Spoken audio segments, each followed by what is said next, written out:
दिल्ली विधानसभा की हार के बाद में क्या अरविंद केजरीवाल विपक्ष की राजनीति कर पाएंगे? यह बड़ा सवाल है।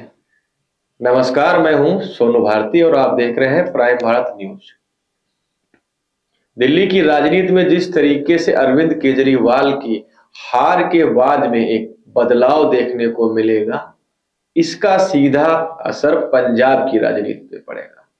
अब आप सोच रहे होंगे मैं ऐसा क्यों कह रहा हूं, तो मैं आपको बताना चाहता हूं, अरविंद केजरीवाल ये वही नेता है जो कि अन्ना आंदोलन की कोख से निकले हुए उस आंदोलन की उपज है। और जो इंसान या जो राजनेता सीधे सत्ता के सुख में आता है, उसको विपक्ष की राजनीति करना फिर मुश्किल लगता है। अरविंद केजरीवाल आंदोलन को खड़ा किया, अन्ना जी के साथ में लगे रहे और उसके बाद में एक पार्टी बनाई, आम आदमी पार्टी। पहली बार ये चुनाव लड़ी और वो सत्ता में आ गए। भले ही कांग्रेस के साथ में अरविंद केजरीवाल थे, लेकिन पहली बार में ही वो सत्ता का सुख भोगने को पा गए थे। दूसरी बार फिर चुनाव लड़े और फिर से आम आदमी पार्टी की सरकार बनी। शीला दीक्षित से लेकर के अब वर्तमान में भारतीय जनता पार्टी की अगर परिदृश्य पे आप बात करेंगे तो भारतीय जनता पार्टी तो 27 साल विपक्ष में रही है दिल्ली के अंदर। अब इस बार उनकी जीत हुई है। बड़े लंबे समय के बाद में भारतीय जनता पार्टी की वापसी हुई है। लेकिन वहीं कांग्रेस पार्टी विपक्ष में भी रही है और पक्ष में भी रही है। लेकिन अरविंद केजरीवाल शुरुआत की राजनीतिक जब पार्टी बनाई थी, उन्हीं दिनों में वो सत्ता पर आसीन हो गए थे। ऐसे में जब उनको ये करारी हार मिली है, करारी हार मैं इसलिए कह रहा हूं क्योंकि वो खुद अपनी ही सीट हार गए। उनके बड़े नेता मनीष सिसोदिया भी चुनाव हार गए हैं। तो ऐसे में क्या विपक्ष की राजनीति में फिट बैठ पाएंगे अरविंद केजरीवाल? ये बड़ा प्रश्न है। वहीं दूसरी तरफ मैं आपको बताना चाहता हूं कि दिल्ली के चीफ सेक्रेटरी ने एक आदेश जारी किया था कल काउंटिंग से पहले ही कि जो भी महत्वपूर्ण विभागों की फाइल्स हैं, जो प्रत्यावली हैं, उनको सचिवालय में सील करके रखा जाएगा और जो महत्वपूर्ण परिसर जो कार्यालय हैं, उनमें किसी को भी आने जाने की अनुमति और किसी भी पत्रावली से कोई भी छेड़छाड़ नहीं करेगा। तो ऐसे में एक यह भी बात सामने निकल के आ रही है, क्या अरविंद केजरीवाल दोबारा से जेल जा सकते हैं? क्या मनीष सिसोदिया दोबारा से जेल जा सकते हैं? क्योंकि अब भ्रष्टाचार की वो फाइलें खुलेंगी जो अभी तक दबी हैं। ऐसा मैं नहीं कह रहा हूं। भारतीय जनता पार्टी अब सरकार में आएगी और जिस तरीके से मोदी जी की एक अच्छी छवि है, अरविंद केजरीवाल उसका मुकाबला नहीं कर पाए, जिसका नतीजा निकला कि वो चुनाव हार गए।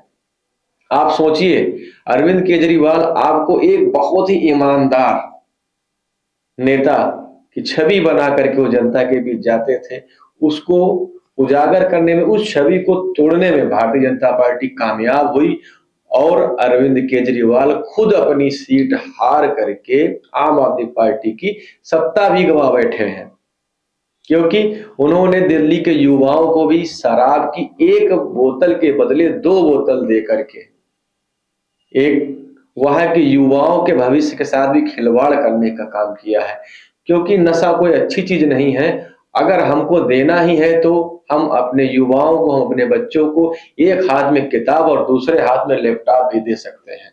अगर अरविंद केजरीवाल जितनी बड़ी बड़ी बातें करते हैं शिक्षा को लेकर के कि मैं दिल्ली की शिक्षा मॉडल, दिल्ली की शिक्षा मॉडल, तो क्या वो एक बोतल की जगह पर एक पेन या एक किताब भी पकड़ा देते उन गरीब बच्चों को जिनको जरूरत थी?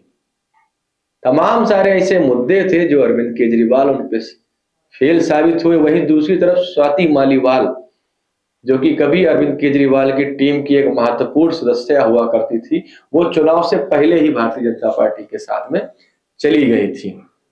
उसके बाद में फिर घटनाक्रम बदलता है दिल्ली की राजनीति का और यमुना के मुद्दे पे बात होती है, भ्रष्टाचार के मुद्दे पर बात होती है, पैसा बांटने का दोनों पार्टियां एक दूसरे पे आरोप लगाती हैं।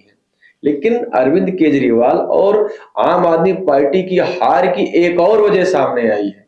वो वजह यह है कि जो कांग्रेस बिल्कुल एक जीरो पॉइंट की राजनीति जो दिल्ली में जहां पर पहुंच गई थी, उसका उदय हुआ और उनकी परफॉर्मेंस में कुछ सुधार आया।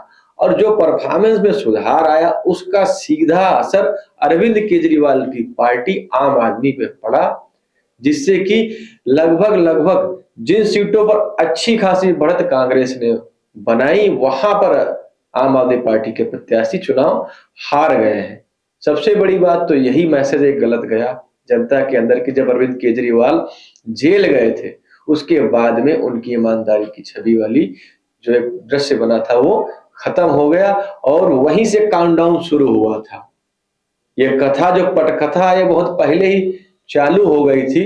जो राजनीति के जानकार है, जो मीडिया एक्सपर्ट है, वो पहले ही जान रहे थे कि अब दिल्ली में सत्ता परिवर्तन होने वाला है। तो क्या विपक्ष में बैठ करके अरविंद केजरीवाल अपने को सहज महसूस करेंगे, या तो ऐसा नहीं है कि जो फाइलों को जिनको सुरक्षित रखा गया है मुख्य सचिव के द्वारा, उन फाइलों में कोई भ्रष्टाचार का मामला सामने आए और अरविंद केजरीवाल एक बार फिर से जेल चले जाए।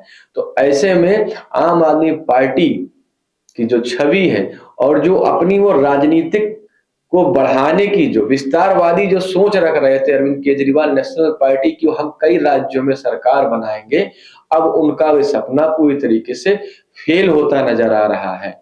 और पंजाब के चुनाव, अब जब चुनाव होगा वहां पर भी इसका असर देखने को मिलेगा। फिलहाल अभी इतना ही और बने रहिए प्राइम भारत न्यूज के साथ।